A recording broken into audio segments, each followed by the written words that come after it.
Question है the correct order of increasing dissociation constant के of the following compound.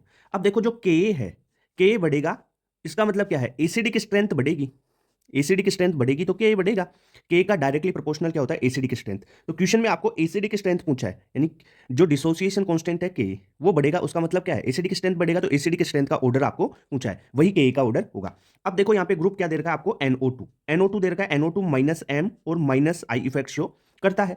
अब यहाँ पे एक चीज और ध्यान रखना है, इस क्वेश्चन में कॉन्सेप्ट बता रहा हूं कि जो आपका यहाँ पे कोई जैसे OH लगा दिया, ये हो गया ऑर्थो, ये है आपका मेटा और ये है पेरा। मेटा पोजीशन पे एम इफेक्ट नहीं लगेगा, मेटा पोजीशन पे एम इफेक्ट नहीं लगता, ये ध्यान रखना है ना। तो यहाँ पे जो NO2 है ये minus M minus I show करेगा, यहाँ पे minus M minus I show करेगा, ये भी क्या करेगा, माइनस M शो नहीं करेगा, माइनस I शो करेगा, क्योंकि ये मेटा पोजीशन पे है, मेटा पे M इफेक्ट नहीं लगता। NO2 ये माइनस M माइनस I सारे, ठीक है, ये ऑर्थो और पेरा पे है इसलिए।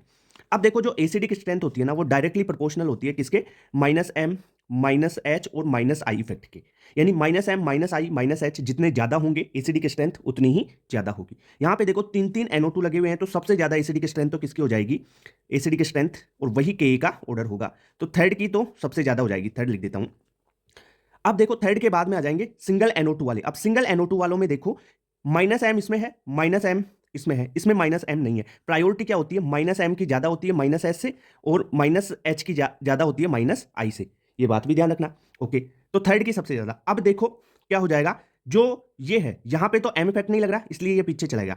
यहां पे देखो OH और NO2 में ये ऑर्थो पोजीशन पे है, तो यहां पे क्या हो जाएगा, इसके साथ हाइड्रोजन बॉन्डिंग कर लेगा। यहां पे क्या हो गया, H bond, hydrogen bonding, hydrogen bonding हो गई, तो ये हाइड्रोजन यहां से H प्लस आसानी से नहीं देगा, यानी इसकी एसिडिक स्ट्रेंथ कम हो जाएगी, तो बच्चा सेकंड, तो यानी थर्ड के बाद में आ जाएगा सेकंड। अब देखो सेकंड आ गया, अब आ जाएगा आपके पास क्या, फर्स्ट, फर्स्ट आएगा, क्यों, माइनस M माइनस आई है, यहां पे तो माइनस आई है, ठीक है, तो सेकंड के बाद में फर्स्ट, और फर्स्ट के बाद में सबसे लास्ट में कौन आ जाएगा, फोर्थ। क्लियर बात, तो ये ऑर्डर फोर्थ ऑप्शन आपका करेक्ट हो गया। चीजें समझ में आई क्या?